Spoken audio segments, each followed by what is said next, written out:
Thank you for watching CCG 7th China and Globalization Forum special program, China-US Think Tank Online Dialogue, Balancing Competition and Cooperation Amid Global Challenges.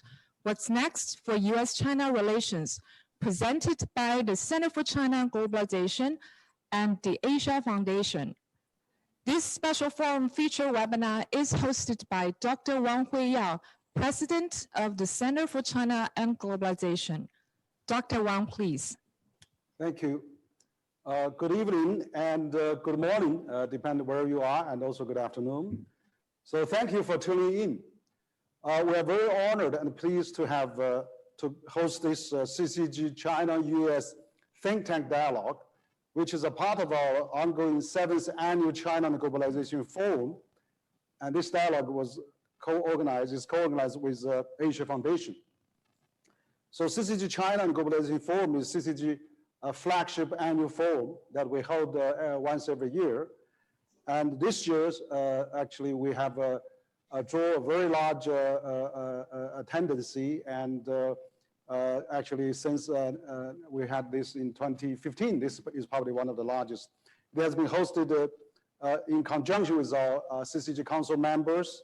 Also, we bring together most prominent business leaders, government officials, academia, and also non-government sector as well. I mean, during the last actually 2 days, we had 400 to 500 participants attended our conference, and now we are getting into the webinar part of our conference, which is also open to all participants and also can be watched online.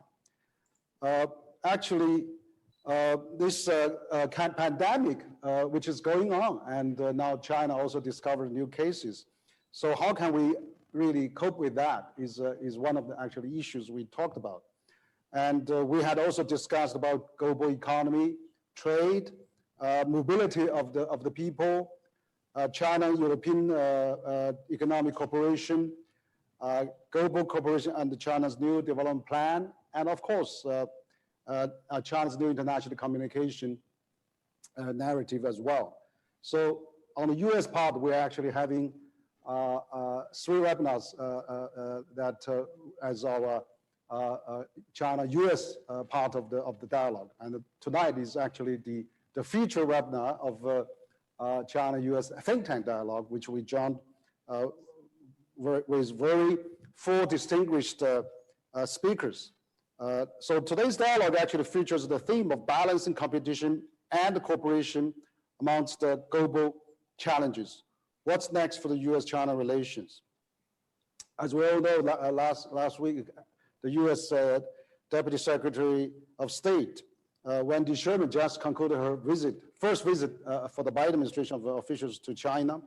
And a new Chinese ambassador, Qin Gang, just arrived in Washington this week. So we have a lot of questions and a lot of curiosity and for how US and China can maintain its momentum of a diplomatic dialogue, but also we want to hear the views from our speakers today, which from Adam Posen, Steve Roy, John Thornton, and also Minister Zhu Guangyao. But let me quickly introduce our guests today. I'll do this as alphabetical order. Adam Posen has been the president of the Peterson Institute of International Economics since 2013. I mean, the Peterson Institute is well known, is an independent, non-profit, non-partisan research organization dedicated to strengthening prosperity and human welfare in a global economy through expert analysis and practical policy solutions. For his career, Adam has contributed to research and public policy regarding monetary and fiscal policies in the G20, the challenge of European integration, since adoption of the euro, China-US economic relation, which is a very active Peterson Institute, and develop new approaches for financial recovery and stability. During his presidency, the Peterson Institute has won global recognition as the leading independent think tank in international economics. And of course, we have our old friend, Ambassador Stapleton, and he's the Asia Foundation's Trustee Emeritus and also a former US ambassador to China. The Asia Foundation is a nonprofit international development organization committed to improving the lives across a dynamic and developing Asia. Ambassador Roy is a fluent Chinese speaker. Actually, he was born in China, and he actually spent time in Chengdu and has a lot of good fond memories there. And he spent much of his career in East Asia, and has a 3-time ambassador serving as U.S. envoy to Singapore and to People's Republic of China, 1991 to 1995, and also Indonesia. And in 1996, he was promoted to the rank of a career ambassador, the highest rank in the United States Foreign Service. Also now, Ambassador Rowe is the founding director, Emeritus, and also distinguished scholar at the Wilson Center Kissinger Institute on China and the United States, and the trustee of a Carnegie Endowment for International Peace. As we all know that this year also marks the 50th anniversary of Dr. Kissinger's secret visit to China. So it will be probably one of our topic tonight as well. And of course, we have Mr. John Thornton, is the chair emeritus of the Brookings Institution and co-chair of Asia Society. So we know that Brookings Institution and Asia Society are two very prominent think tanks, and in the United States that really has a big influence, not only in the US, but also in the world and also in China as well. So John is actually chair of both organizations, speaks volumes. He's also the executive chairman of Barrick Gold and chairman of the Pine Bridge Investments. And of course, on top of that, John is also a professor and the director of a global leadership program at the Tsinghua University School of Economic Management in Beijing. John retired in 2003 as the president and a member of the board of the Goldman Sachs Group. So has a very long, rich career. In 2007, Institution Investor magazine named Mr. Thornton as one of the 14 individuals who have the greatest influence in shaping global financial markets over the previous 40 years. And he was also a recipient in 2008 of the Friendship Award of the People's Republic of China, which is the highest honor accorded to the non-Chinese citizen. And also Chinese government also named him as one of the 15 foreign experts who has made most significant contribution to China's development over the previous 3 decades. So very notable achievement. Now I'd like to introduce my friend, also my colleagues at State Council, Minister Zhu Guangyao. And Minister Zhu Guangyao is a CCG advisor and a former Vice Minister of Finance of China from 2010 to 2018. As a Vice Minister of Finance, Minister Zhu oversaw the Customer Tariff Department, as well as coordinating economic track of the China-US Strategic and Economic Dialogue, and also the financial shepherd of the G20 for the ministry. I mean, he joined the Ministry of Finance in 1985 and served in various positions with the ministry, also included as a senior advisor, alternate executive director, and direct executive director of China to the World Bank in 2 occasions. So actually, we are very pleased to be joined by Minister Zhu as well. Myself, I'm the founder and president of Center for China and Globalization, and also one of the leading Chinese think tank, and also we are one of the top 100 think tanks ranked by University of Pennsylvania. And Minister Zhu is also our advisor for the think tank. So this is a think tank dialogue we are between the Chinese and US think tanks. So I'm very pleased to be the host of this dialogue tonight. I would like to actually start with Adam. I mean, you are actually very knowledgeable. You've been traveling to China, and I see that you have made a lot of remarks about China, US, how it should collaborate, how they should improve, or how can, including the CPTPP and also a lot of trade issues. So maybe I'll start with you, and in your position as the think tank. What is the thinking of the U.S. economy, Chinese economy, and how we get out of this pandemic? How about the U.S.-China relations? What are the trade, which is one of the theme of our conference today.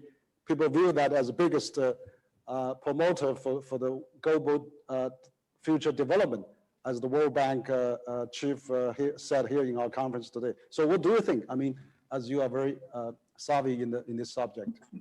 Adam, your floor, please.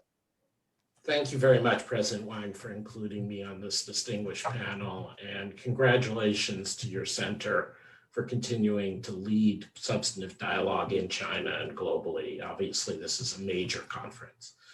I think the big message of what the questions you raise is really to say that the US-China conflict and frictions are not about economics, even though they currently take place in economics. And this has been a major preoccupation under Trump and again under Biden. And as I argued in my recent article in Foreign Affairs on the price of nostalgia, it mostly is being driven by politics in both China and the US, where basically the males working in industry in non-urban centers are blackmailing the rest of society. And we see this with the state-owned enterprises in China. We see this with the trade bailouts of the heavy industry in the US. And in both countries, those parts of the economy are a shrinking part of the economy and a shrinking, even faster, part of employment. They also are industries that are, of course, toxic to our environment as well as to our politics. And so what we are seeing is both the US, American, and Chinese peoples are being ill-served by the trade conflict. And it's not about economics. And so what we've seen under the Biden administration, and in response in part and in part of its own initiative from the Xi government, is a shift now from trade to worrying about technology. Obviously, there have been frictions for many years. The others on this panel have been dealing with them directly for even longer than I have, over issues of intellectual property, over issues of government subsidies. But for the most part, these have not been issues that should have imperiled the broader relationship on any economic basis. What has escalated it now is the sense in the US and China that each is posing a genuine threat in a geopolitical sense, and in a sense to their system or their legitimacy. And this is a reality among the official class in both Washington and Beijing. There's some good reason for it. It's mostly exaggerated. And it colors, of course, every interaction. And so the question is, what can we do from here? Let me make three very brief points so you can get to the others on the panel. First, remember that both the US and China have led the world in recovery from the COVID crisis and are both growing well above trend growth rates right now by a large margin. So this is not a question of either is depriving the other of economic recovery. So there is no conflict over currency right now. There is no issue of Chinese surpluses coming at US expense. There is no issue of financial instability being promoted from one to the other or back and forth. So we have to focus on the non-economic issues, which is funny for an economist like me to say. The second point is, as you've indicated in your setup for this discussion, President Wang and others I know have spoken about, it, even though it's boring, it has to be said. The biggest opportunity for collaboration between China and the US is on climate change issues. That was the case when President Obama was here, when our friend Minister Zhu was very active in the G7 and the G20. and that remains the best place for us to collaborate at this time. And third, since you were wise enough and generous enough to convene a group of think tankers, I just want to say that we, like CCG, Peterson Institute, Brookings, the Kissinger Center, the Ministry's own Ministry of Finance own think tank, we all have a role in continuing to say that we should not be afraid of honest dialogue among experts. We have a common enemy in conspiracy theories and disinformation. And we think tanks should be bounding ourselves together to emphasize the possibility of objective analysis and honest, frank talk. Thank you very much for this opportunity. Thank you, Adam, for your great opening remark. Absolutely. I mean, I agree with you that it seems that non-economic issue that really deterred us from talking of the real substance, and we're at the time we need to collaborate on pandemic fighting, climate change, and many other things. So this is really needed, a frank dialogue between the two sides think tanks. So you're absolutely right. Perhaps I can also let the Ambassador Rod to give some opening remark as well. I mean, you are a seasoned diplomat. I mean, you also know China since you were a child. You lived through, many years of turmoil and all the times. And I remember visiting you in your office when I was as a visiting fellow at the Brookings in 2010. I mean, you showed me all those good, photos and things like that. So I would like to really ask, you witnessed so many things in China. So now we have a ambassador, a new Chinese ambassador go to the U.S. We don't know when is the U.S. ambassador to China, but we had a visit of Deputy Secretary Wendy Sherman. So what's your take on the Sino-U.S. relation, past, present, and future? Because you were also the founding director of a Kissinger Institute. And this year is 50 years of Kissinger's secret visit to China. We had just the other day on the 11th of July, we had a live dialogue to commemorate his historic visit. We had a dialogue with Dr. Kissinger that day. And so you must have a lot of feelings on that since your institute at Wilson Center is named after him. And of course, this year is also China joined the UN for the 50 years. China joined WTO for 20 years. China joined APEC for 30 years.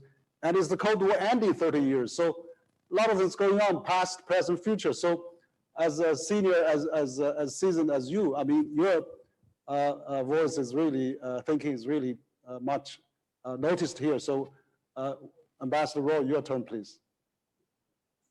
Thank you, Dr. Wang, and good evening to all of you who are in China. When President Trump lost the November 2020 presidential elections in the United States, some people hoped that President Biden would adopt a less confrontational approach to relations with China. They have been disappointed. Early steps by the new American administration toward China seem to be a continuation of President Trump's hardline policies. Shortly after the administration took office, the new Secretary of State echoed the charge of his predecessor that China was engaged in genocide against the Uyghurs in Xinjiang. The tariff barriers on bilateral trade have been left in place. Senior officials in the Biden administration bluntly stated that the US engagement strategy toward China had failed and that competition is now the principal driver in the bilateral relationship. For much of the last 50 years, the United States was confident that China's growing wealth and power did not threaten United States' vital interests and that differences could be managed by diplomacy and engagement. That is no longer the case. And the question is, why? A starting point to understanding what has happened is to recognize that the United States and China are both in the midst of fundamental transitions that affect their respective places in the world. The United States is seeking to adjust to an international situation in which it is no longer the sole superpower. This is not so much because of a decline in power, but because other countries have risen to major power status, and China, of course, is the first and foremost example of that. A new multipolar world is emerging. Not surprisingly, the United States is reluctant to give up the dominant position that it has occupied since the end of the Cold War, and to accept the adjustments that it must make in order to establish a new equilibrium. At the same time, there is no question that the social and political polarization that has been a prominent feature of the US domestic scene over the last half decade has damaged the international image of the United States and the perception of its reliability as a great power. China, in turn, in a remarkably short period of time, has regained the wealth and military strength that are the attributes of major powers. This has altered the psychology of the Chinese people. This is what Zheng Bizhen didn't take into account when he came up with the concept of peaceful rise. The Chinese people now are demanding a more muscular foreign policy, consistent with China's growing power. And it has changed China's behavior patterns, which have become more assertive. As a result, regional countries, including the United States, find China's assurances less and less credible that it will rise peacefully and never bully its neighbors. These are two of the key background factors that have influenced the sharp plunge in the bilateral US-China relationship to the lowest depths in half a century. This has created a dangerous situation where missteps by either side or by both could plunge the world into an unprecedented crisis. I use the term unprecedented because China and the United States are both major nuclear powers, and confrontations between them are particularly dangerous. Repair work by both sides is vitally necessary. Fortunately, despite some superficial similarities, the Biden administration is fundamentally different from its predecessor. President Biden has more foreign policy and national security experience than any American president since the first President Bush 30 years ago. In contrast to the Trump administration, President Biden has appointed capable and experienced officials as Secretary of State and National Security Advisor. These are officials who could sit down without talking points and talk for hours with Chinese counterparts about any issue in the world. And this was totally missing in the last administration. The Biden administration is moving carefully to iron out internal differences and adopt sustainable policies that will not simply reflect the whims of the moment. Of particular importance for US-China relations, the administration has reaffirmed that it will adhere to a one China policy and that it does not support independence for Taiwan. It is also seeking a pattern of regular consultations between Beijing and Washington. The recent consultations between US Deputy Secretary of State Wendy Sherman and State Counselor Foreign Minister Wang and Vice Minister Xie Feng were surrounded by a barrage of charges by each side against the other. However, if one reads carefully the public reports regarding the consultations, it is evident that there were constructive elements. According to the Chinese account of the meeting, Deputy Secretary Sherman called the US-China relationship the most important bilateral relationship in the world, noted the many times the two sides have had contact with each other since President Biden was sworn in, expressed US willingness to have open and candid contacts and dialogues with China, declared the United States hopes the two countries can coexist peacefully, said the United States has no intention of restricting China's development, does not want to contain China, and would like to see China develop further.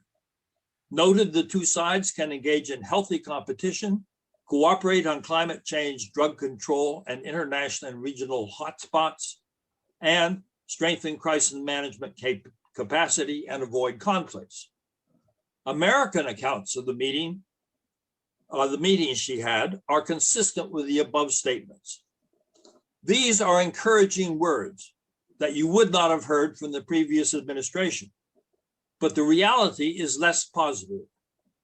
President Biden needs congressional support for his domestic programs, and congressional attitudes toward China are hostile. Changing these attitudes will be difficult, but not impossible. A hardline American approach to China does not mesh well with the interests of US allies and friends in East Asia, who do not wish to see the region polarized.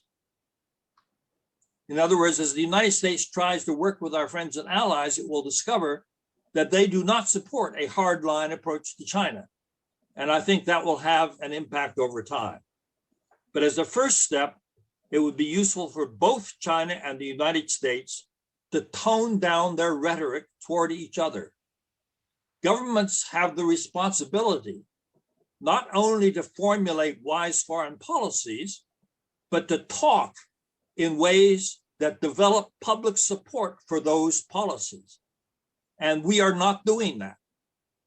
We are talking publicly in ways that undermine the wise policies that we should be pursuing. And so, as a starter, let's get our rhetoric under control.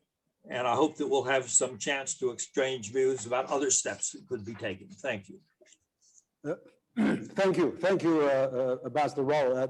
Yeah, you have made, I think, very good opening remark. This is really, I agree, deep concern on both sides. I mean, that we seems to, really quarrel, argue, and yell, and I agree that Trump has done quite a lot of probably damage to the existing relations. But of course, there's a lot of problems also. But the problem is that I think in the Trump administration, the core team he used is not that really, as you said, savvy on China. I mean, I had a debate at the Monk debate with H.R. McMaster. I mean, he's a journal fighting Iraq and maybe not really that knowledge on China. We had Michael Pillsbury. We talked about, but he's also more on the military front. So we are actually really lacking a great Chinese China hand in the Trump administration. But we see that absolutely. You're right. I mean, in the Biden administration, we see Biden has a long knowledge of foreign policy, as you said. He has met President Xi, spent more time than any other leaders in the world. And so he actually called the Chinese people on the eve of Chinese New Year, say Happy New Year to President Xi. And he actually stopped the use of referring virus to China virus. He issued some kind of executive order on that. So all those good, I think, has been noticed. But somehow lately, we see there's some acceleration of changes, maybe from Chinese point of view, because we had the G7 summit. There's also a schedule on China. There's a NATO summit. There's a US-EU summit. There's a US-Russian summit. So now I'm glad that the Deputy Secretary Sherman visited China. So we hope that we're going to start a new dialogue. You're right. I think the dialogue this time in Tianjin was quite more concrete now. There's a lot of issues has been raised, a lot of concrete lists have been proposed. We hope to reduce all those frictions maybe on both sides. One of the things I think probably really concerned on China is this tracing this origin of virus. I mean, that is already be actually criticized during when they run the election. The Democrats already said that is really a conspiracy because the WHO already sending a delegation, went to China, Wuhan, went to the lab, and they come with a suggestion that least possible to have this kind of this is man-made virus. So issues like that, and to have an FBI or CIA to make a conclusion on that is really something I think probably we should not to really emphasize too much on that because it's going to divide, I think, the current efforts to really trying to get a dialogue on. So I don't know if you have anything on that. I mean, this virus issue is really getting a little hot on the Biden administration. I agree with you. Everything other Biden is doing is there's a host of administered dialogues between USTR, between the trade minister, the commerce minister, which is great. But this statement of virus sourcing, tracing the origin is really not a practical idea. I don't know if you had any comments on that, Ambassador Roy. A very brief comment. This in particular is an issue on which we should be cooperating and not fighting each other. I think it is important to trace the origins of the virus, and we have our own views about how that should be pursued. But the basic point is pandemics threaten every country in the world. And if the two leading countries in the world are unable to cooperate in dealing with a common threat, then there's something wrong with both of us. And we need to consider what the problem is that is preventing us from cooperating on this very vital issue. Yeah, absolutely. I agree with you. I think that is really a key issue. U.S. and China should really now, with the mutant of this virus, we should really work together to fight that. This morning we had in the conference we had 15 ambassadors from all countries, Europe, Asia, Latin American, and also we have the U.S. Minister Consular attending the conference this morning as well.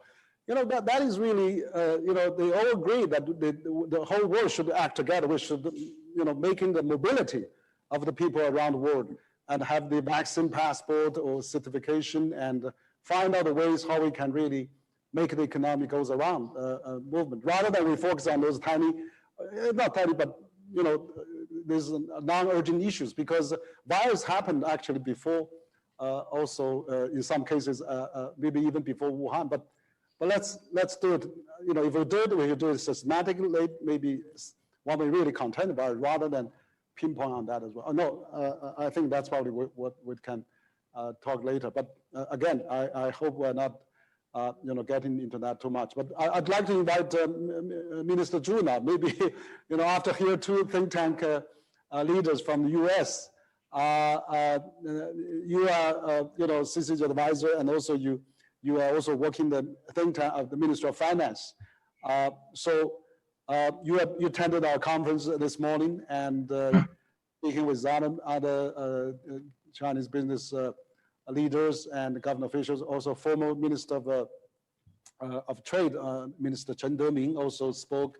Vice Minister Chen Jian of Commerce also spoke, and also a host of other international experts. So what's your take about this U.S.-China relations, since you've been really working on this for a long time and really a top expert in China on the subject, because you really led the strategic and economic dialogue. You were the shepherd of G20.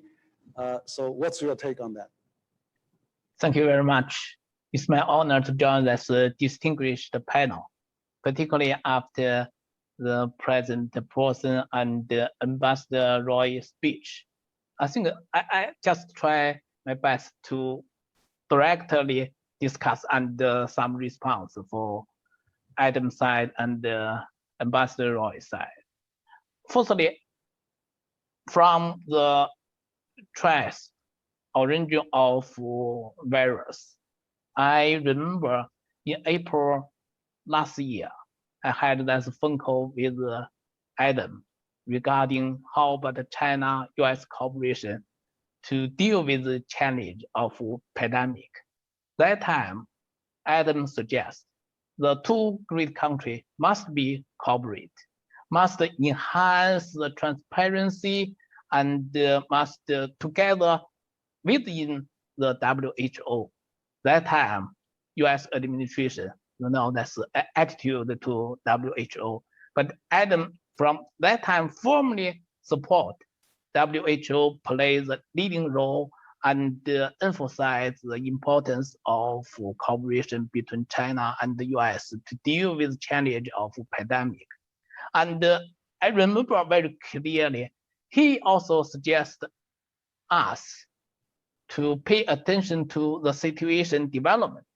Even after China control the situation well, the global situation may be continue deteriorate.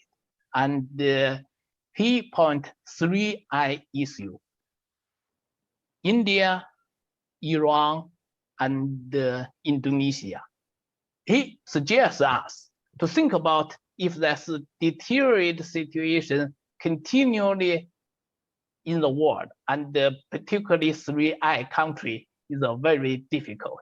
Unfortunately, what Adam said at that time, that's become the reality. Until today, the world still in the very difficult pandemic situation.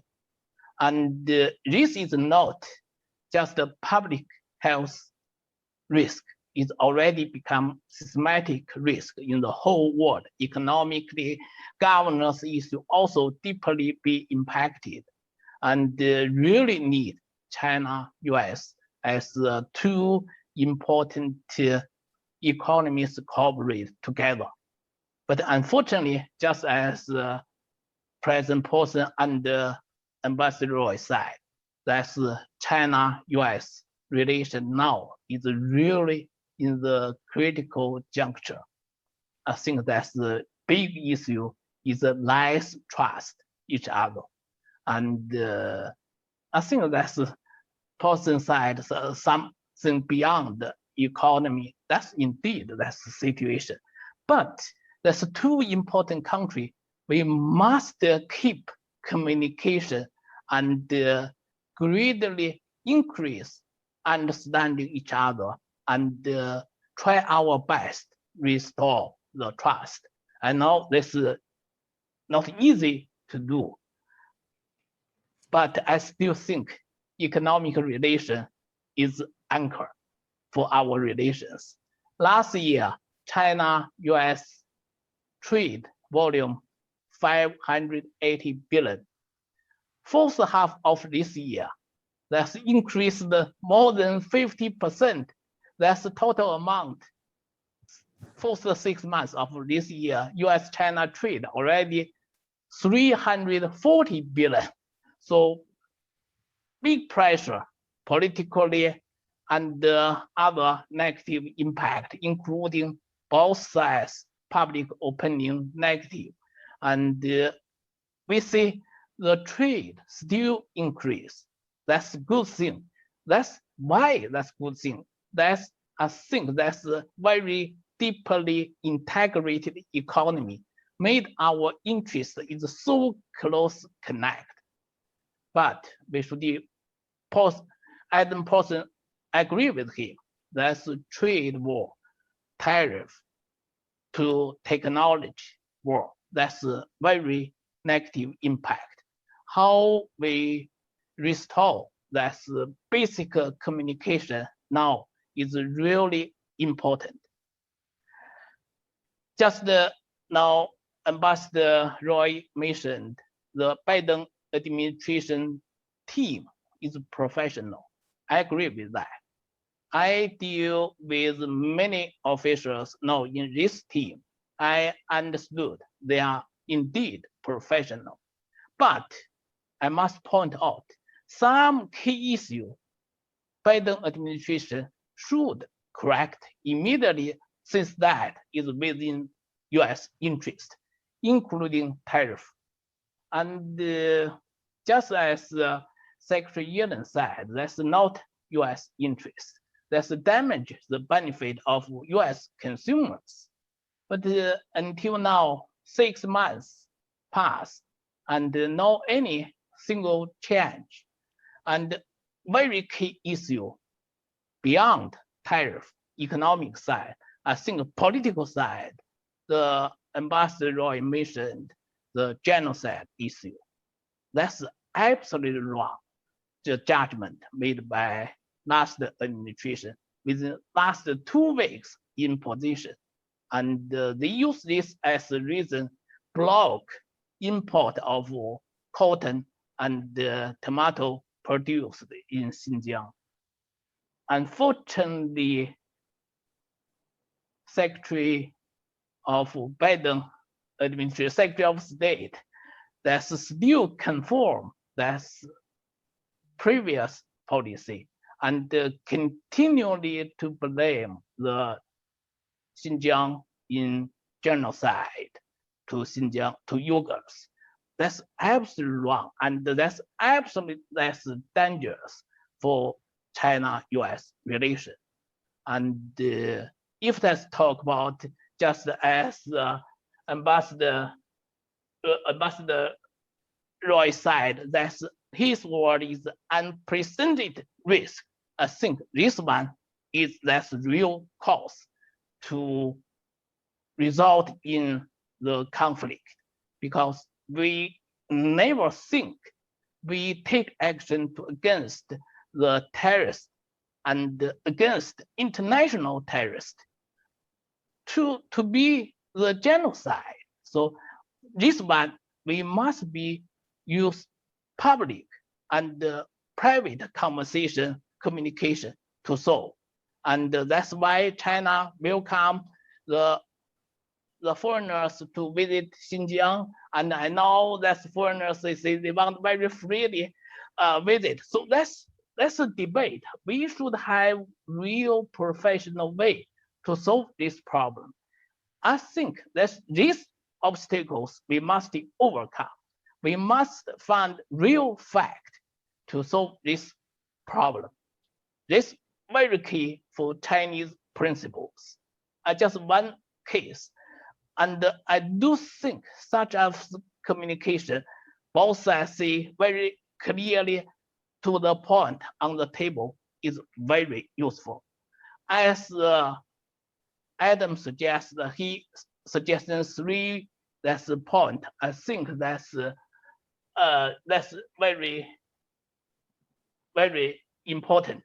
One Adam said something beyond economic situation. Yes, we should have the more comprehensive discussion. And for this one, we should find a way how to expand our discussion beyond economic.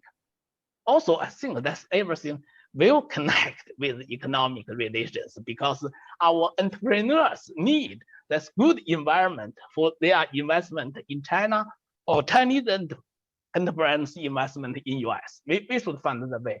And second, climate change certainly becomes as real the way for cooperation, including ESG. I think this already beyond the pure climate change issue, and that's more broad, more comprehensive. And think tank certainly is that's a real channel for our cooperation. In this regard, I think as maybe very quickly 4 points suggestion.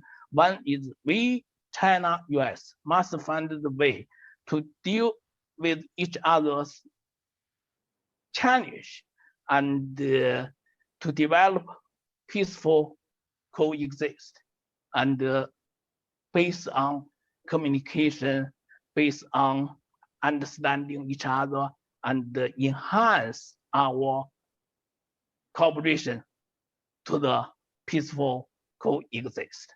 Second, we must keep open and reform both China and the US. China is more deepening structural reform, more open to the outside world. That's our domestic interest first, and also in line with global cooperation.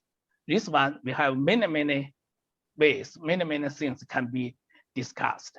Third point is we must have real cooperation on multilateral system, trade, financial, WHO, IMF, World Bank, and other UN special agencies. And this global network that's need our cooperation to maintain it, to improve it, to enhance it, and make this the world is in peace and development. The last one, certainly, I suggest we keep this real dialogue, communication, and we need real mechanisms such as SED, such as the PIIE in Obama administration, we negotiate. I joined that deeply. I know near 90% of PIIE we finished. That's last very important issue we not solved is the digital economy issue related. That's data flow, cross-border data privacy issue. That's today become more important. And now every country, including US, China, EU, and others, to emphasize domestically how important to development of digital economy to enhance the security of cyber system and enhance the privacy. And those all need this global coordination, global negotiation. Maybe one break point possible is e-commerce negotiation in WTO. I know that's still very difficult. We should try. And that's for the future growth. And that's a real need for our cooperation between China, US. Thank you. Okay, thank you, Minister Zhu. I think you have raised many good points as well. And one of the particular points I really strongly agree with you. I think there's quite a bit of probably misunderstanding on the issues in Xinjiang. And of course, China has in the past has no experience dealing with terrorism. There could be some, the way they handle, needs to be improved. But definitely, it's far from genocide. I think, that Pompeo has actually think about that term, and then while Blinken testified at the Senator, he in order to get passed, and he probably went along with what Pompeo suggested, but then they don't have to own it. I think that the Xinjiang now is really open. I mean, all the foreigners can go there. I recently, we talked to some China foreign embassy officials actually in the conference. They actually, the ambassador didn't go, but the embassy staff did send people there. They all come back with their own report. I mean, it's obvious. There's nothing like said as a genocide happened. So any foreigners, you go to Xinjiang, there's no restriction. Just buy your ticket and you can go. So and see whatever you like to see. So I think that issue has to be sorted out so that we can reduce the tension, and also seeking more collaboration, as the Minister Zhu mentioned about this PIIE. If it's 90% concluded, why can't we continue this 10%? Because data and issues like that, after 6 years now from Obama administration, we have a lot of new progress now. China is a big data country, and he realized data is oil. If you don't flow, there's no wealth in being created. So many channels, like China recently agreed to join this OECD G7 proposal of a minimum global corporate tax, which is a good example how we can avoid these loopholes, and that really, the money can really benefit both the host and home country. And also we can talk on WTO, as Minister Zhu said, and also CPTPP, as Biden-Obama administration, which concluded. China announced they're going to join in, and Minister of Commerce has put TPP agreement on the Minister of Commerce website. So that's the standard, that's the target, that's where we should aim for. So, I mean, China is not afraid of talking to those points, but I hope that we have more channels to talk, including WTO, so that we can do that. But now I really would like to invite our very senior panelist, also very highly influential. I mean, John, you are the honorary chair for Brookings for a long time. I know that Brookings even set up a China Center called your name, John Thornton China Center. And of course, that has already been over 10 years. During my days at Brookings, you already, that is already called John Thornton Center and China Center. But also now you are the co-chair of Asia Society. Asia Society is very influential bridges between China and the US. And so you're on top of that. And even more so, you are very familiar with China. You are the first probably American to be a professor at the Tsinghua Economic Management School. So, we have been talking so far. Your wisdom, your suggestion is absolutely highly expected, because I remember last year during the same conference at the CCG annual forum, you spoke with us last year, talk about this deficit of trust, how to build up the trust. Now, half year into the new administration, what more can be done? I mean, we are all ears and we love to hear from you. So John, you have the floor, please. Okay, thank you, Henry, and thank you for inviting me to participate in this very interesting and important dialogue. And I'm honored to be a member of this particular panel. We've already heard quite a bit of wisdom from my three colleagues, and I will try to make a modest contribution to that. So what I'd like to do is step back from the breathless statements of doom, which dominate much of the immediate commentary in the media, among politicians, and among so-called experts, or even the thoughtful observations of concern, which may be overly influenced by specific current actions by one party or the other. The US-China relationship is and will be both the most important bilateral relationship of this century and the one which will drive or create in large measure the world in which we all will live. In general, I am skeptical of grand sweeping statements about inflection points or decoupling or Cold War analogies. For me, these kinds of statements are mostly emotional, provocative, not helpful, and wrong. I think we are better off looking at the long term, the trajectory of the dynamics, trends, and forces creating that long term. Recently, I have taken to looking at the mid-21st century, the year 2050 or thereabouts. The best estimates are that the world's population in 2050 will be about 10 billion people. Today, we are approximately 7.8 billion. The incremental 2.2 billion, more than half of them will come from 9 countries: India, Nigeria, the Democratic Republic of the Congo, Pakistan, Ethiopia, Tanzania, the United States, Uganda, and Indonesia. In 2050, as now, a small percentage of the world's countries will represent 65 to 70% of the global GDP. Maybe the top 10 countries will represent that.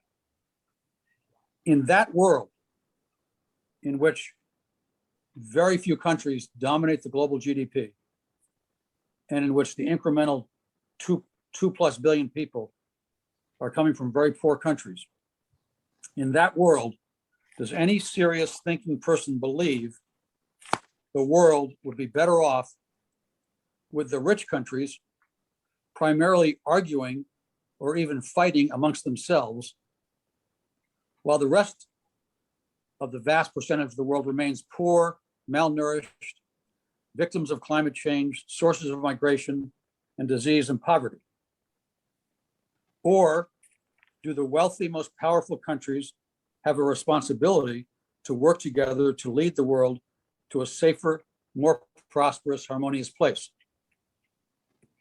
Isn't the answer obvious? If the answer is so obvious, then why does it feel or seem that at least some, maybe many, of the world's richest, most powerful countries do not seem to be animated or motivated by such a collective goal? There are a myriad of answers to this question, but it certainly includes a penchant for being captured or trapped by the past and old thinking, as well as a fear of change, of losing one's place. Whatever the reasons, surely the world's 2 most powerful countries, the US and China, have a disproportionate responsibility to lead the world, of course, with others. And there is no reason why they cannot do this.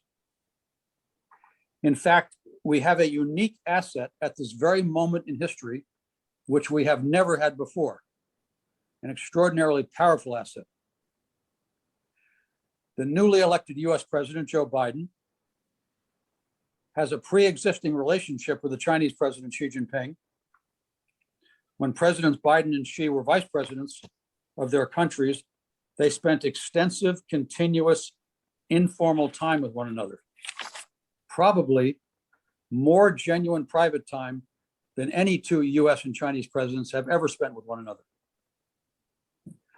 This is a gift from Providence. We cannot throw this asset away. Indeed, we must use it to its fullest extent. Knowing the two presidents, Biden and Xi, as people, as human beings, as leaders, does anyone think that a well-conceived meeting, one-on-one, between the two of them would be anything other than a strong, good, healthy, warm, productive meeting? And knowing what we know about the two countries and their positions in the world, does anyone think such a good meeting would not be well received by the American and Chinese people, or by people all over the world? Of course it would. This is not that difficult. And there is a screamingly obvious place to start. Climate change and the G20 meeting in Glasgow. The issue of climate is a global one. It is larger and more important than the US and China. The entire thinking world wants it to be solved or well managed. The two leading countries must lead on the solution or it will not be solved. Everyone knows this. Tellingly, the two presidents are following the only path, the only modus operandi that works in US-China relations. One might call this the Zhou Enlai Kissinger model, or more recently, the Liu He Lighthizer model. The only model that we know works is when the US and Chinese presidents appoint a very senior, serious, experienced, highly trusted individual, and together, the two presidents instruct the two people to get into a metaphysical room, truly work together, build a relationship of trust, and do not come out until they have solved the problem. The two presidents have done just that with the appointments of John Kerry and Xi Jinping. Meanwhile, it would be helpful while the two are doing their work if the two sides moderated their language about all other matters, or as Stapes said, toned down the rhetoric. No other matter by definition is as important as the existence of the planet. Mankind has to exist for all other matters to have an opportunity to flourish and or be addressed. This is a point of simple, compelling priority. Both presidents have publicly said that they will cooperate on climate irrespective of other issues. Both should instruct their senior leaders to give the existential issue a real chance to get resolved. Finally, to state the obvious, success on climate will demonstrate yet again that the US and China working together can lead the world to a better, safer, healthier, more harmonious existence. This is good for both countries and the world and gives hope and a concrete model that all other gnarly, complex problems can likewise be addressed by the two leading countries working together with others for the collective benefit of their countries, their peoples, and the world. Thank you, Henry. Thank you very much, John. You have excellent proposal. I think you have really get very deep on that. I agree that you said that this is the most important relation between China and US, and of course we can work on many issues. Given the world is really having profound changes now, as you outlined, we're going to have the population hit 10 billion by 2050. We need really a long horizon, looking at the longer views historically. when I had a dialogue with Joseph Nye, he also talked about, by 2035 or even longer, maybe China and US will view each other differently, less hostile than today, because because we're having the world in mind. Probably is making a huge difference. Like climate change, we're having this floods in Europe, floods in China, in Henan, and wildfire in North America and things like that. We really need to contain that. And I think the brilliant idea you talk about, since President Biden, President Xi has such a great personal rapport, they really should appoint probably special envoy, and like we solving this dialogue, as you call it, the Kissinger John Line model. I think that is a great model, or Lighthizer Liu He model. So I agree, that's really great. I may have a follow-up question, because since you are in the investment community, you've been leading the Goldman Sachs for so many years. I mean, the world is really need a lot of help. I mean, you said 9 countries that going to be populous in the next several decades. So the infrastructure seems to be the lacking in many other developing countries. As a matter of fact, at today's CCG annual conference, former Vice Minister Chen Jian of the Commerce, he looked after China outbound investment for many years. He actually said, what has been proposed at the G7 about this B3W could be maybe looked at together with China's BRI and other EU investment plan.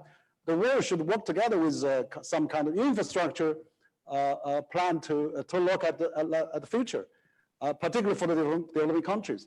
As a matter of fact, when President Xi had a telephone call, a video conference with President Macron and Angela Merkel, German Chancellor, just 2 or 3 weeks ago, they talk about China-EU collaboration in Africa. So what do you think? We need some things that glue all those countries together to work on better objective, rather than really obsessed with this source of origin of virus and those non-urgent issues.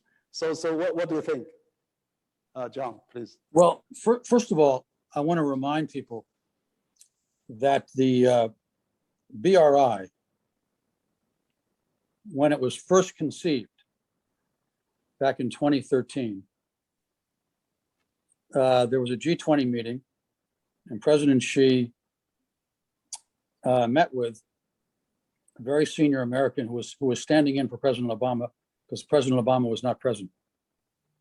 And in that meeting, President Xi told the Americans of the concept he had about the BRI. And the senior American said to President Xi, what a fantastic idea. Maybe we could do this together. And President Xi said, that would be an excellent idea. Let's do it together. And the senior American went back to the United States, and lo and behold, in the next 6 or 9 months or so, the let's call them the Mandarin technicians decided it wasn't a good idea, and the idea got killed in the U.S. before it ever got to President Obama's desk, and so the cooperation never occurred. And since then, as you know, the BRI has been characterized by many people in the United States as some kind of sort of nefarious geostrategic plan to take over the world, which it never was conceived as and is not. Now, to your direct question, of course, the Build Back Better and the BRI, all those efforts should be coordinated globally by the wealthy countries trying to build the infrastructure necessary for the rest of the world so that we build a safer, more prosperous world. And we all know these kinds of projects are very difficult to execute. It's not as though anyone's got a monopoly on how to do this well. They're hard. And we'd be doing ourselves a great service if we the world, became particularly expert at building important infrastructure all over the world in an efficient manner for the benefit of the respective countries in the world. So yeah, it's a perfectly obvious thing we should be doing. There's no question about that. Thank you. Yeah, great.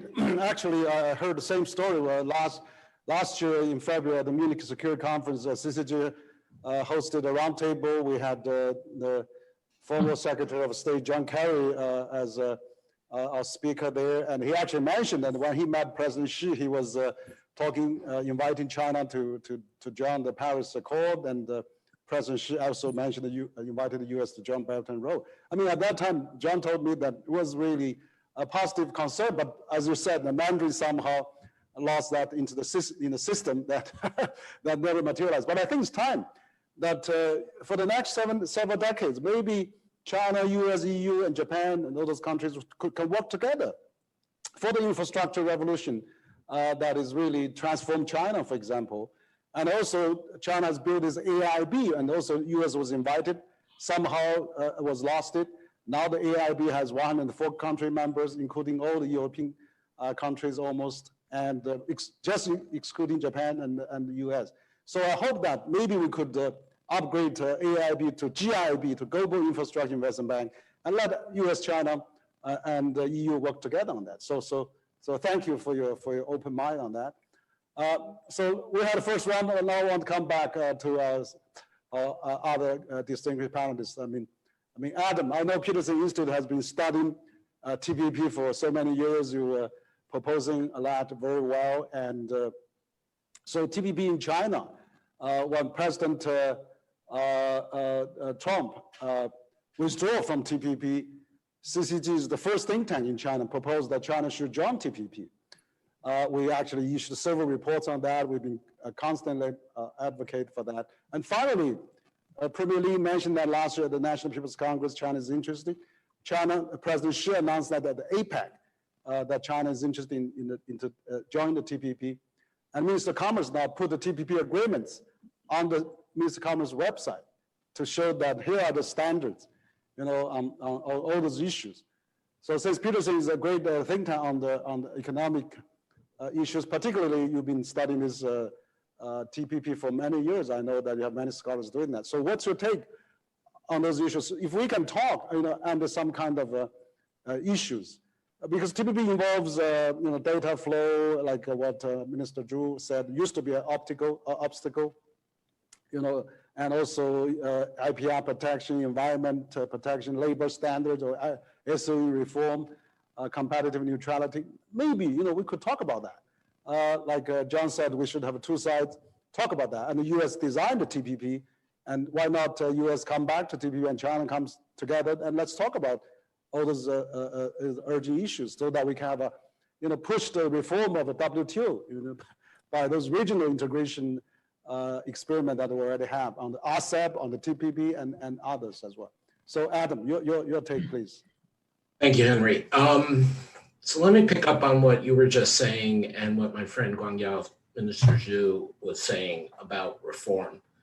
The most important thing about CPTPP, especially as it has evolved since President Trump withdrew, is that it is an incredibly high standard agreement, and it is an incredibly open agreement.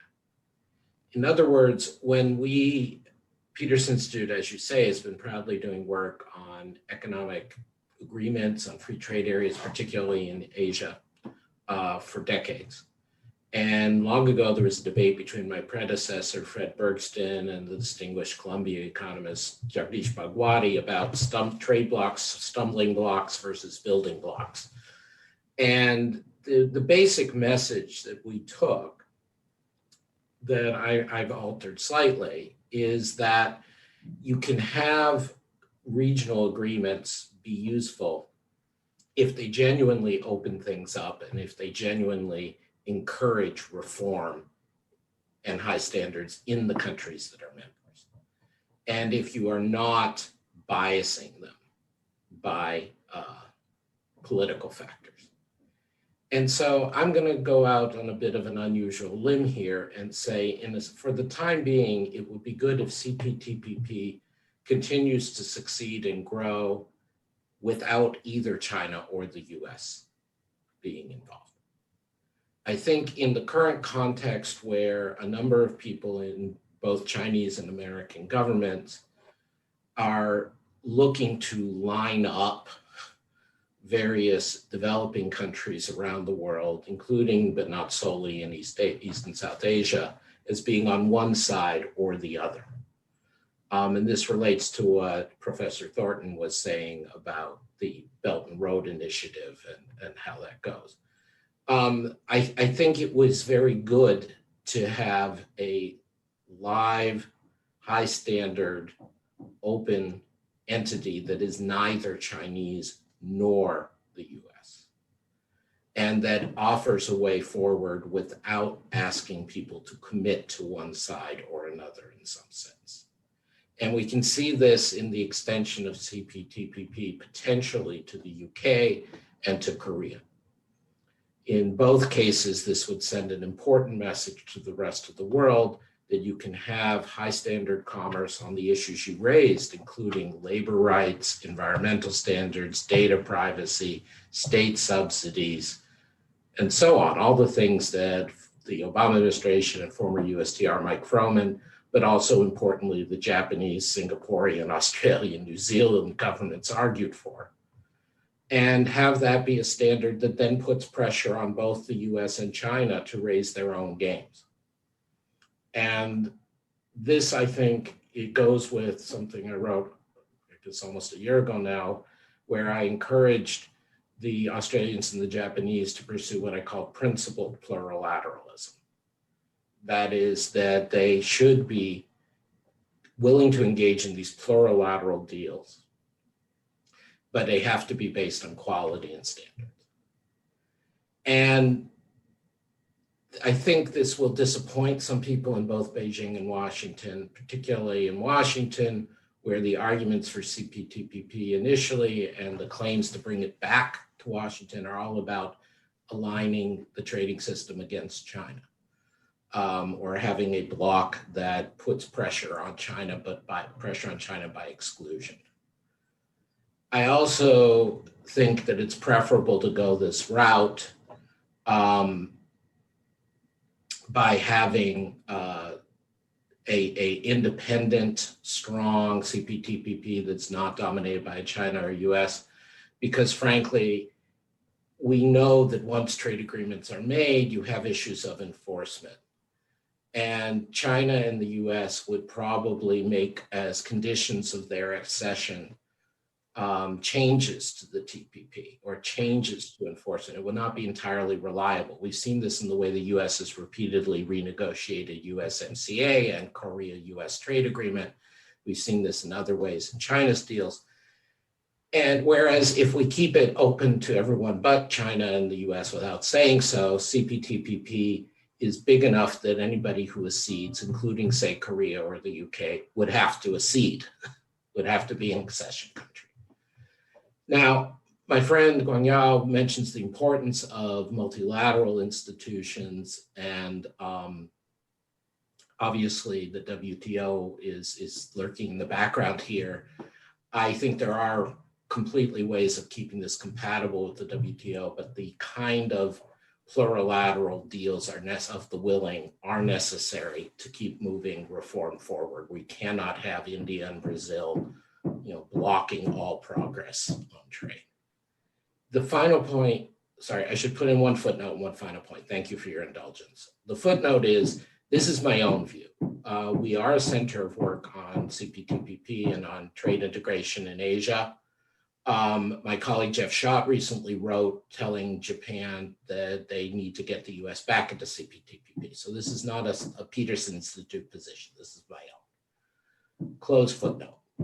The final point I would make is, in light of Guangyao's rightly raising and Stape and everybody rightly raising that the pandemic response is far more important than the other things that we talked about.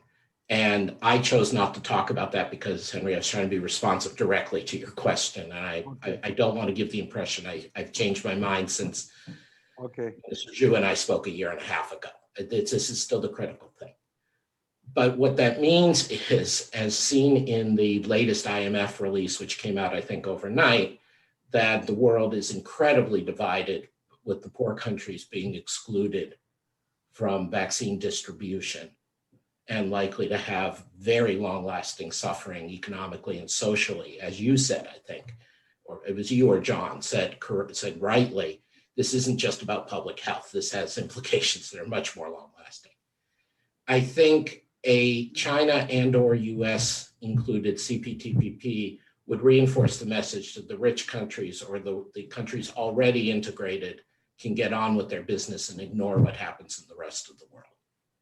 And that message is already coming through much too strongly on the vaccination and aid front.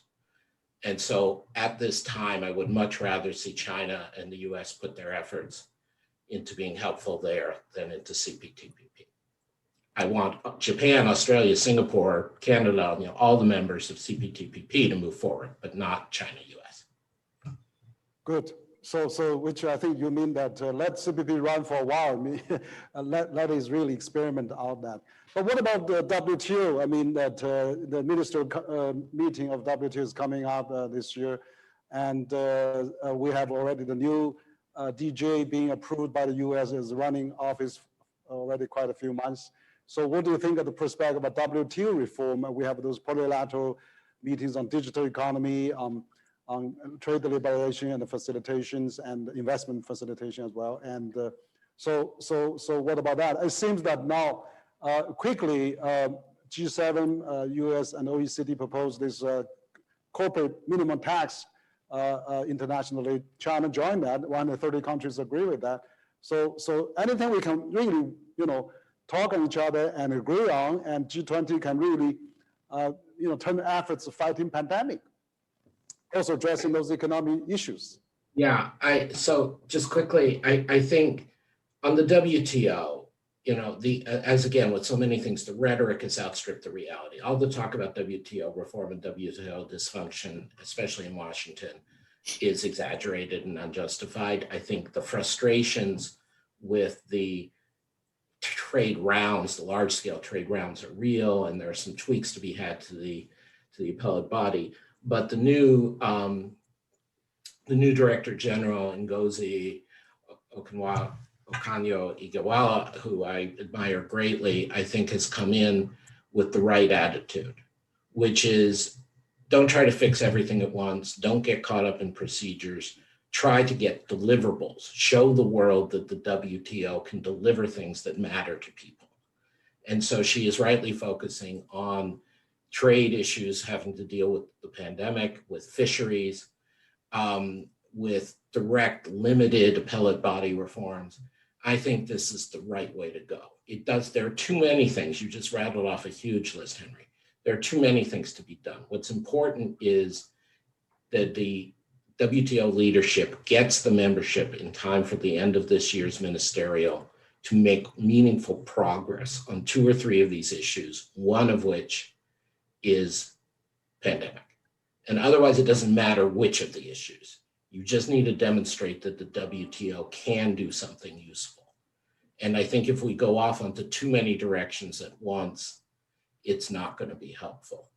Mm-hmm. I'm sorry, you had raised a second point. I'm happy to yield my time to others, but you had raised a second point. I'm sorry. What was the minimum corporate tax? Minimum corporate tax. Yeah, no, it was a wonderful thing to see China as well as other major economies agree on this. I think it is critically important for the legitimacy of taxation in all societies, as well as providing revenues on a stable basis for all societies, that we get the international corporations, notably but not solely the US digital giants, under this regime and not having base erosion and profit shifting. And again, Minister Zhu was involved in the first rounds of those discussions, and I praise him, and I praise Secretary Yellen for leading this.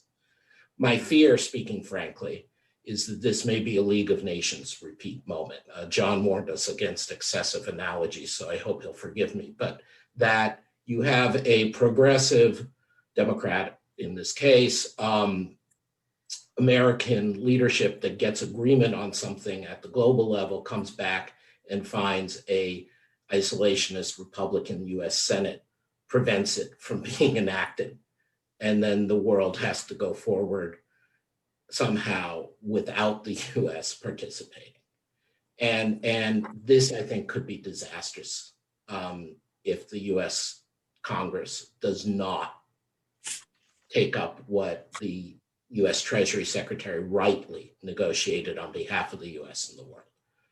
The second point is that it's not perfect. Going back to the themes we've all hit, this was an OECD agreement because that's where the multinationals are and that's where the expertise was, and it makes sense. But as my colleagues Gary Huffbauer and Simeon Junkov have written for the Peterson Institute, there are a lot of small countries in the world that are not purely tax havens, that are not Ireland or the Netherlands, that are going to be affected by this in the developing world. And again, it's wonderful to see China and US willing to cooperate on something substantive, but there has to be some engagement of the needs of developing countries and small countries. Again, not the tax havens that have made billions over the years, but other countries.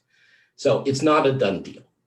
But my biggest fear, as I said, is the US creating a not as important as the League of Nations, but another League of Nations moment of doing the right thing internationally and failing to deliver domestically to keep up with it. Great, thank you, Adam, for your very explanatory answers. That's good to understand on both sides. But particularly, I think this at least the G20 proposal, China is accepting that, is going along with that. That is really, I think, a good sign that if we do sit down and really analyze this international global economic situation, we can collaborate on that. Now, for Ambassador Rowe, I mean, you've been seasoned diplomat for a long time. You were in China for so many years, even during your childhood time. And I still vividly remember a few years back, we were together, went to Dunhuang and visit the China, and then we went to US. Your company has visited in Seattle, so it was really good. Many hearing of your good wisdom. What I would like to ask is that US and China, of course, after 4 decades of engagement. I mean, there's a theory now in the US saying, okay, China, it doesn't converge with us. It didn't become one of us.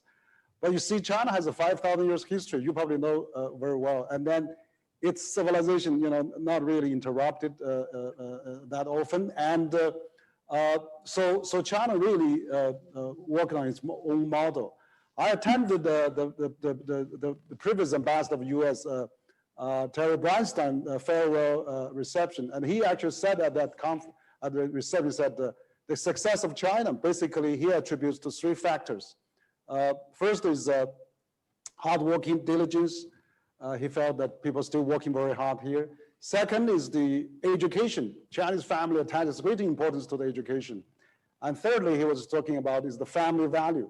China really respect seniors, respect authorities. And that's how the Chinese system went. So, I mean, you see, the China has its own unique system, and fighting virus, that system seems to have some advantage. It doesn't have to be exactly with the US converge. If China can lift 800 million people out of poverty, if China can contribute over 1/3 of global GDP growth, the region, as time goes on, I mean, we don't have to get into Hihidi's trap, like I'm talking to Graham Allison, that he doesn't agree with that as well. I mean, Joseph and I even said, we should have a longer horizon, maybe look in 2035 during one of our conversations. So what do you think, given your lifetime experience on China, what's your take on the future development between China and the US? I mean, from a former American ambassador to China and a former China hand, of course, still China hand, very high China hand. So, Ambassador, your take again, please. Thank you. I think that is the core issue in the bilateral relationship. I referred in my opening remarks to the fact that the United States was having difficulty adjusting to the need for a new equilibrium in East Asia.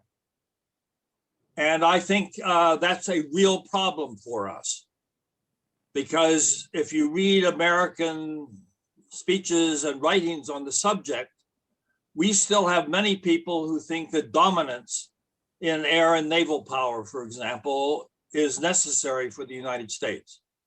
And you can't have a new equilibrium if either China or the United States are setting dominance as a goal, because the other side will not accept it. And therefore, if we're going to have a dialogue with China, we have to begin addressing the question of how do we strike a military balance in which each country feels it can meet its defense needs, and the United States, that includes the defense needs of our allies, but is not so powerful that we appear to have the capability to engage in aggression against the other side. And we are not yet there, and we are not yet mentally prepared to try to undertake that task. And it is absolutely necessary, because you have to have a balance of power in East Asia. And otherwise, we're going to be continually in strategic rivalry with each other.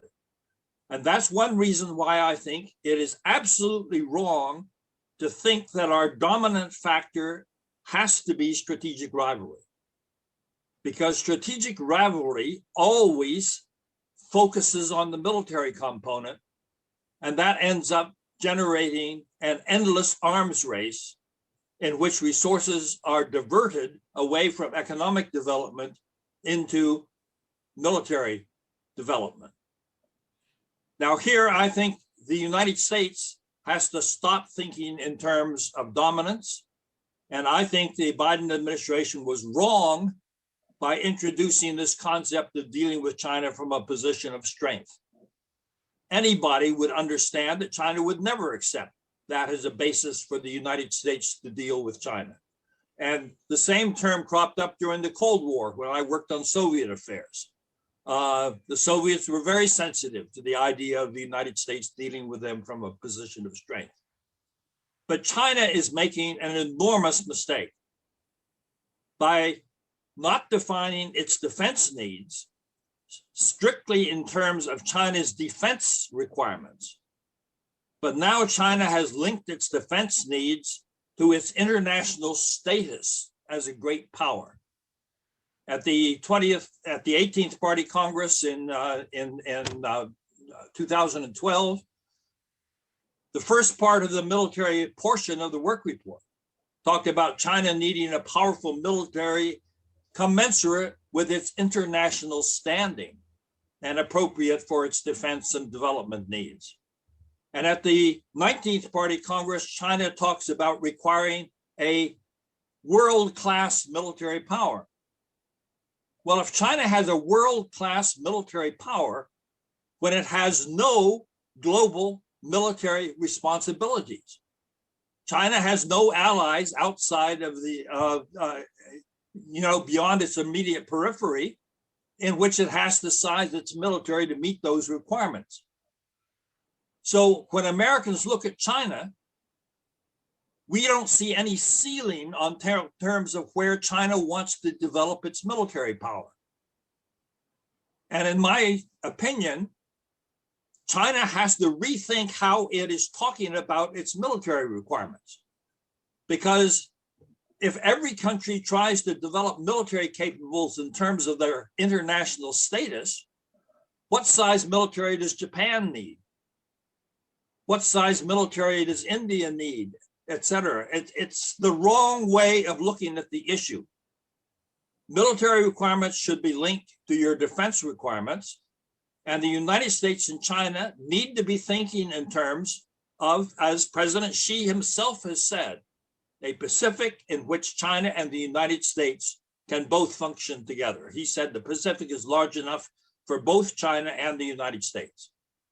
And Xi Jinping, in his earlier speeches, has specifically referred to the defense dilemma, which is if China has absolute security, its neighbors have no security. And he's used that exact language in his speeches. So he understands the issue that there has to be a limit on China's defense capabilities, or its neighbors will all lack security.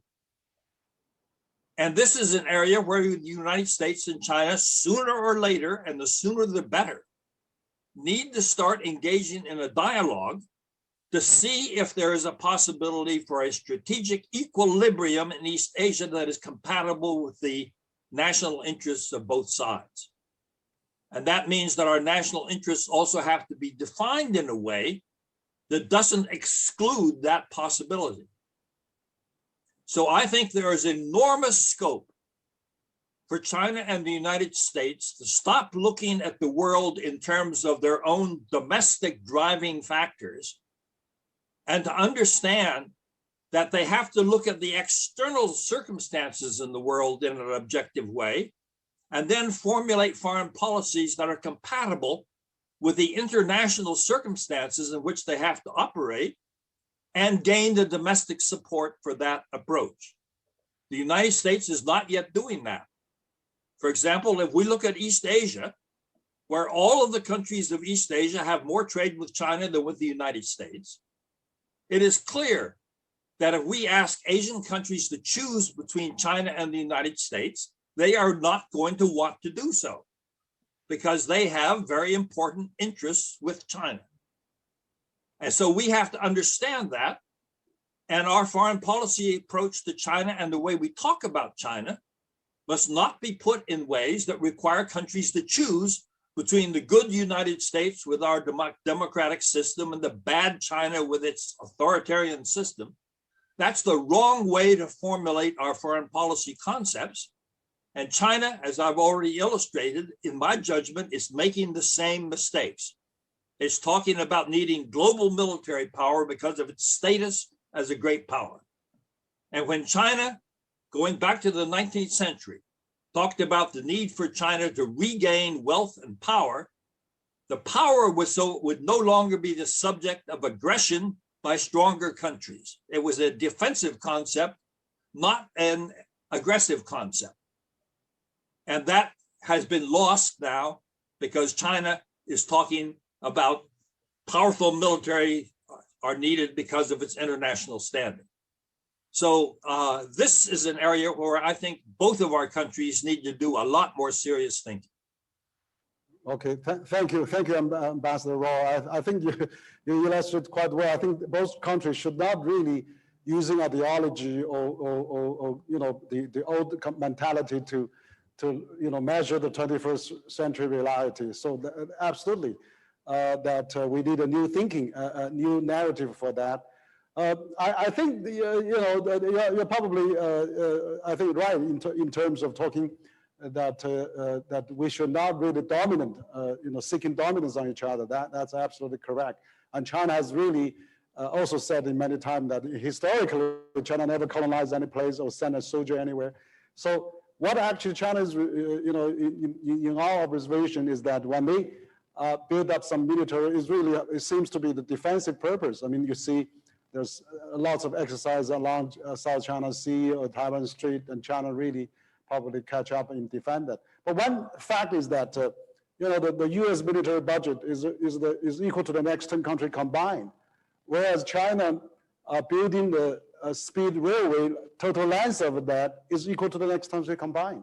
So, but your idea is well taken. I think that we should really seek in the peace and understanding.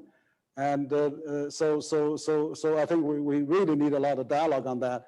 I agree with you. We need more exchanges and talking through those issues, and let's get out of the suspicions and mistrust. Now, Minister Zhu, I want to turn to you now. I remember 2016 when we had the Hangzhou G20. You were still the coordinator for the G20 on the Minister of Finance. You were actually saying that the PIIE almost closed between China and the US. So I was watching you at CCTV, and you've been taking an interview along the West Lake in Hangzhou. But again, another story I heard from you is that when the 2008 financial crisis happened, you got a call from the US Treasury Office and talking about how about China and US working together to really fight in this financial crisis. China really immediately launched the 4 trillion RMB revival plan and things like that. You know, US-China really work together to get the crisis passed. So what do you think about current crisis of pandemic, how we can really work together? I mean, you had a lot of experience on that in working with US. Maybe your view on that as well. Minister Zhu, you have to open your mic. Microphone, yes. Before answer your question, I just want some response to Ambassador Roy's the idea regarding the military strategy and the military intention.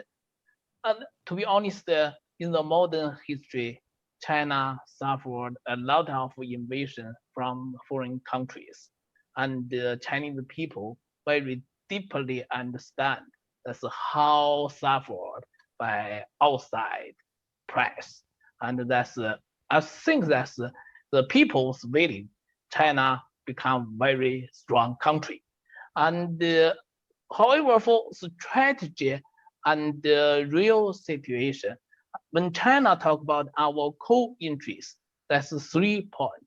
Number 1, sovereignty. Number 2, territory integration. And number 3 is developing right. And we hope with that, China can really become the modernized socialist country and with united country, and with the country can benefit the people's living standard.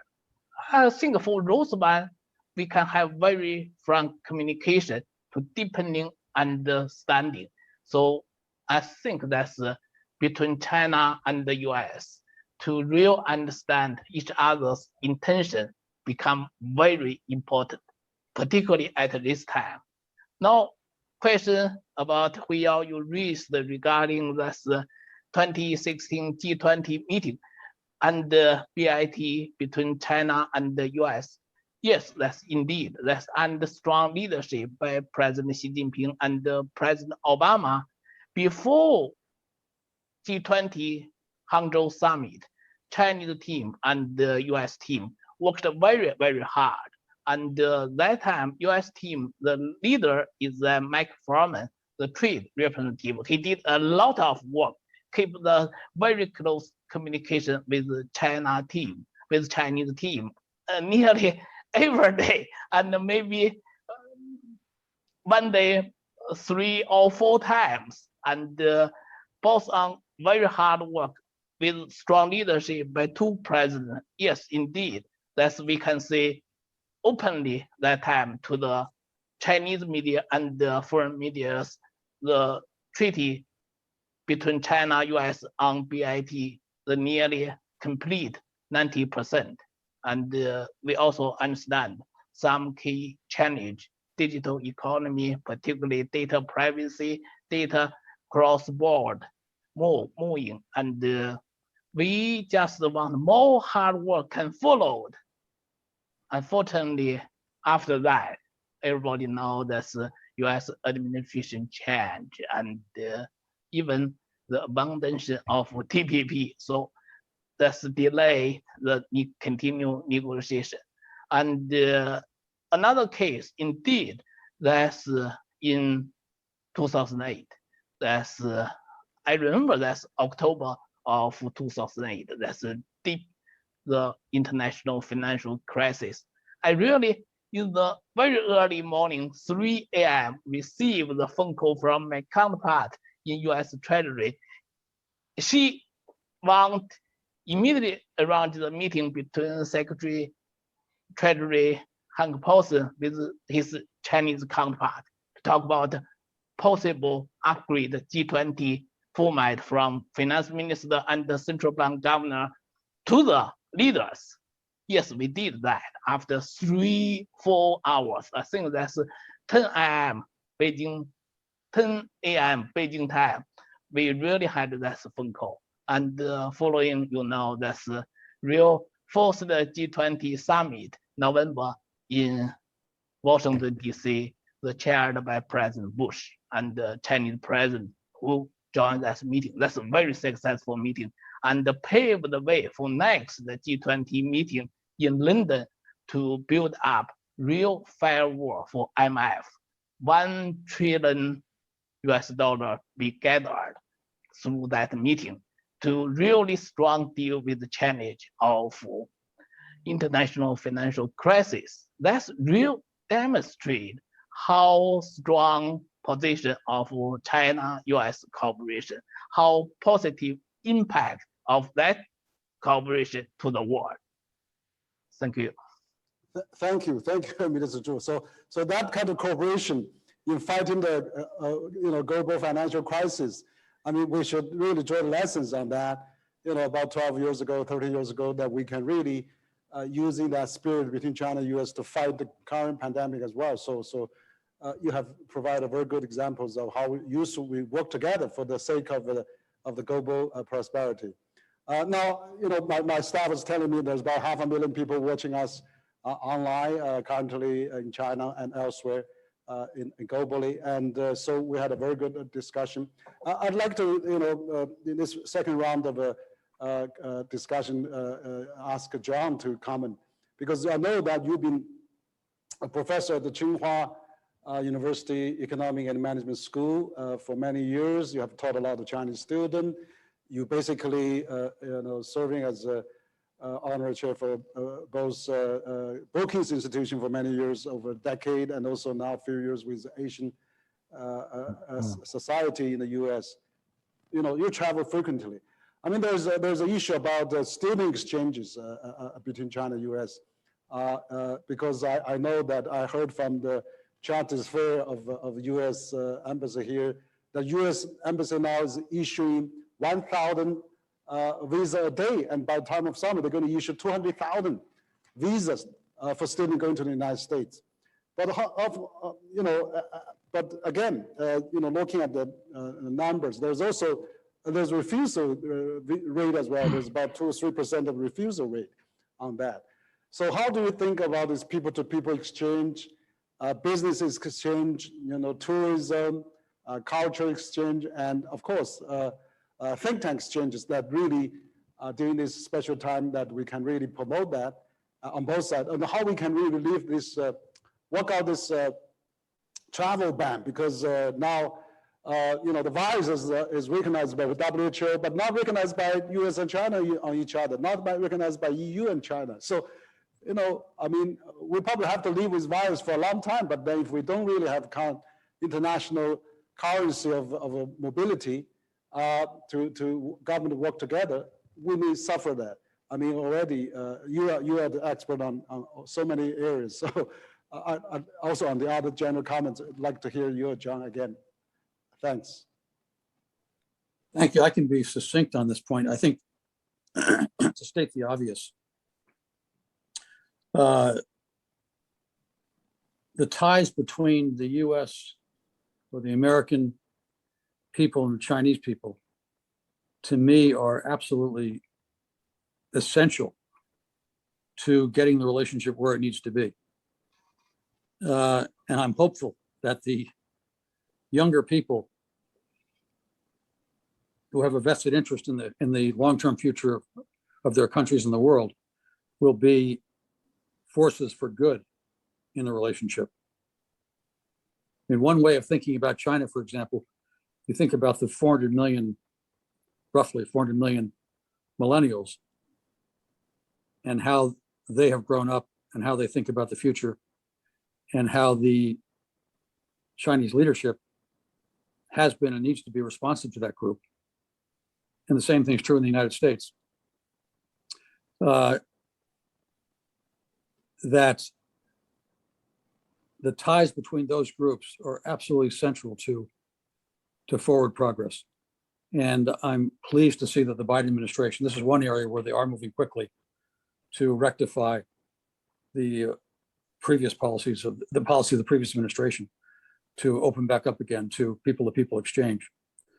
We all will know that the ties are deep, they're broad, they're state to state, they're universities to universities, they're NGOs to NGOs, they're individuals to individuals. I mean, it cannot be overstated that the sort of societal trust that needs to be built and was being built and can be built is probably the single best insurance policy against sort of untoward policies on the part of the leadership. I think in some ways, the wisdom or common sense of ordinary people can act as a kind of a brake against the occasional unwise policies of the elites. So I'll leave it at that. Good. Okay, I think that we had a very good discussion, and we also, because we announced that our webinar that to the public, also we received some questions. I just want to maybe cite a few of them, and so we'll go last round of concluding remarks. Plus, if you could also address some of those questions that we collected beforehand from the Chinese media, actually. I have a question from China Daily.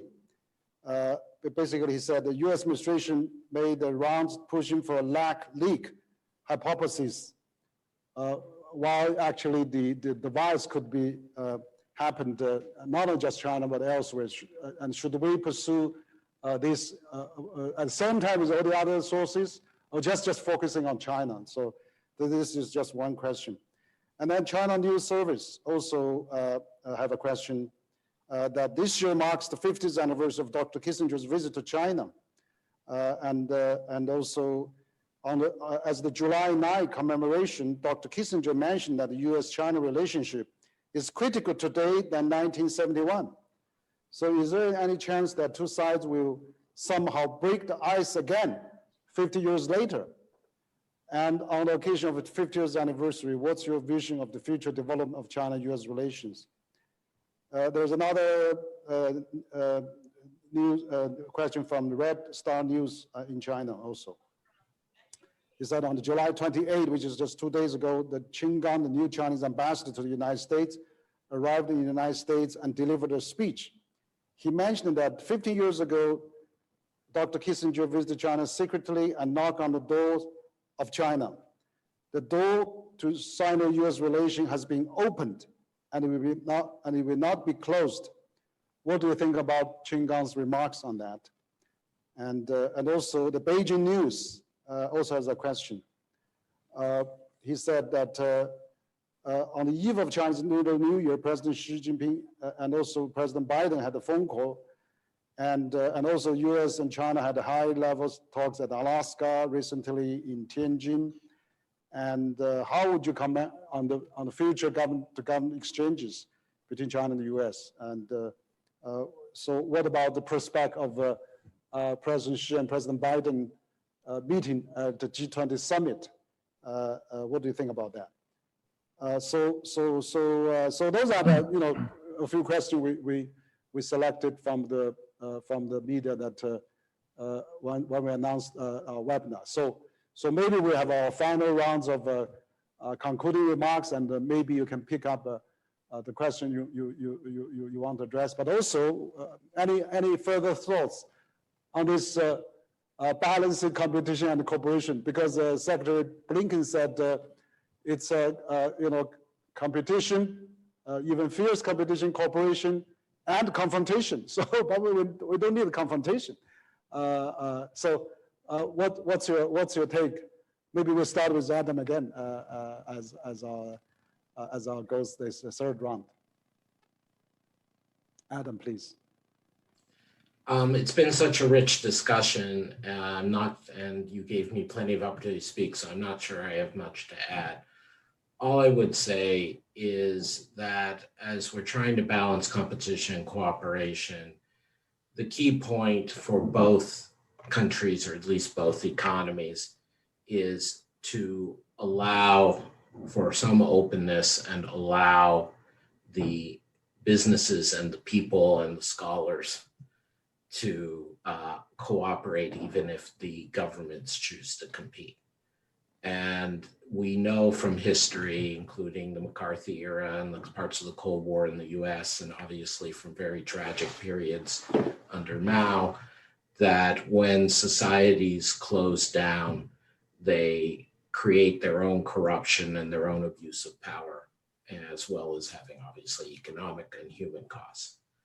So I think this is where the think tanks, to the extent that we are allowed to do so, have to be out there and reminding people that even if the top government officials in Washington and Beijing want to emphasize the competition, that usually gets distorted into abuses of power internally in those countries. And we should be calling people out on that. Good. Ambassador Rowe. I think the visit to Beijing by Dr. Kissinger 50 years ago is well worth commemorating because it illustrates that when national interest is served by cooperation, differences in political and social systems does not have to block that cooperation. The problem with differences in systems, which has become a big issue in the United States in terms of thinking about China, is that at some level it does influence cooperation, but it shouldn't block it if it's in the national interest to cooperate. But the problem is illustrated by our ability to cooperate with Joseph Stalin when we were opposing Hitler. But when Hitler had been defeated, our ability to cooperate with the Soviet Union broke down. So in some ways, that's the type of issue we face with China. There are forces in the United States that want to block our cooperation with China because of the differences in our political systems. And we need to rethink about the Nixon-Kissinger opening to China at a time when there couldn't have been bigger differences between our domestic systems. China was in the height of the Cultural Revolution when that occurred. And yet we set that aside because of the importance of cooperating with China against the Soviet threat. And in my judgment, if we look at what the world requires and our responsibilities as great nations, it is clear to me that the lesson of the Kissinger visit to China is when it is necessary to cooperate, to have cooperation between China and the United States, we should not let the differences in our systems block that type of cooperation. And so I think it's a very important visit. Historically, it created the possibilities for the United States and China to create enormous common interests. And those common interests, in my judgment, continue, and we have to find ways to cooperate in promoting them. Thank you, Ambassador Rowe. And so, Minister Zhu, your concluding remarks. Thank you. And today's situation and the relationship between China and the US is some different with that 50 years ago. One very key point is that both Chinese economy and the American economy is so closely connected. Not only every year more than 500 billion trade, also investment and global governance coordination. And however, we also face this new challenge, both America and China, with domestic public opinions up for some populism and some different voice. And this time, we really need the strong leadership by two presidents. I think that we must follow the sprint of President Xi, President Biden at the conversation at the eve of Chinese New Year. And just as Ambassador Roy said, we should expand our common ground and make our cooperation with more broadly expansion. And also, as Adam said, the two nations, social society, including the academic side and the people-to-people exchange must be really enhanced to solid our people's base and to make our two great countries can more understand each other, can more cooperate together. Thank you. Thank you, Minister Zhu. And now we will have the final words for John. I know you've been really, said a long time, but I really appreciate your final comments as well. Yeah, there's so much to say. I'll try to be very succinct. I was admiring the efforts on the part of Jeff Bezos and Richard Branson and Elon Musk and others to go to space. Yes. And if you want to use one's imagination, being on these spaceships, looking down on the planet, when you're up there looking down, there's no difference between people living in China, people living in the United States, people living in Africa. And I think that we, A, need to hold ourselves to a higher standard, and B, need to be more conscious of the fact that we live on one planet, and the issues are only going to get more complicated and more complex as we go forward, and that the leading countries, in this case, the two leading countries, the United States and China, which are the two leading countries now and will be for a very long time, they have a very big burden. The burden is they are responsible to lead the world to a safer, better place. And therefore, when we talk about competition and cooperation, I can understand and be comfortable with both those ideas between the countries. When we add this idea of confrontation, to me, that's absolutely out of the question. And we shouldn't even be considering that as a concept. The world simply can't take it. We shouldn't waste any time on it. As I said in my earlier comments, should the leading countries of the world really be spending their time arguing and or trying to do each other down, or should they be spending their time trying to get the world to a better place? To me, the answer is very obvious, and the sooner we recognize that, the better. And we're right to demand of our leaders that they get the big things right, as Nixon and Mao and Kissinger and Zhou Enlai did 50 years ago. Thank you. Thank you, John. I think that's an excellent energy that you talk about. All this recent space exploration and looking down from the Earth. We are really one. I mean, I remember the 2008 Beijing Olympic slogan was "One world, one dream." Basically, we are really one world. And this year Olympic in Tokyo, they actually enriched the motto that the Olympic has. It used to be faster, higher, stronger. Now this year they added the together. So I think we really, agreed that we are adding a new dimension. So I think tonight, the dialogue between the U.S. and China's think tanks at our 7th annual CCG conference was really a very vivid, a good example. I think you all shared a very good light, has proposed a very good insights, recommendations, and suggestions. It's really great for the communication dialogue. We really appreciate that. So we had over 500,000 people listen to you live, and we want to go deep on that. We're going to digest that.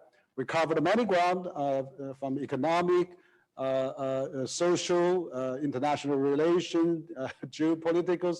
I totally agree with what John just said at the last minute, that yes, we can compete. Let's have an Olympic peaceful competition. But we have a lot of cooperation too. I mean, climate change, minimum tax, and all the other issues that nuclear issues of North Korea, Iran, Afghanistan. I mean, now is another urgent issue now. So I think that the Tianjin high-level meeting has covered all this ground. They identified a number of areas to collaborate. Also, how we can revive the world by facilitate the movement of the people. Have a global vaccine passport, vaccine quickly spread to the developing countries. All those issues, I think we covered that quite well. So I really appreciate all your time. Actually, you stayed quite a bit late for that already because we have so much a rich topic. I also look forward to continue our conversation like we did with Wilson Institute. In the past, we hope to do that with Peterson Institute and of course Asia Society, which I'm having another dialogue with Asia Society Vice President Wendy Cutler 2 days from now, and also Asia Society Hong Kong Chair Ronnie Chen on August the 1st. So we have a lot of exchange on that. On behalf of CCG, also on behalf of CCG advisor, Mr. Zhu, I want to thank Adam Posen, the president of Peterson Institute, Steve Roy, the founding director of Kissinger Institute of Wilson Center, and of course, John Thornton, the honorary chair of Brookings, and also co-chair of Asia Society. Of course, my fellow counselor at the State Council, Minister Zhu Guangyao, and I also thank our audience for watching us live. And we hope that we'll put this on continuously. We're going to look forward to the future dialogue. So once again, thank all of you, thank our viewers, and we appreciate all your time. Thank you very much.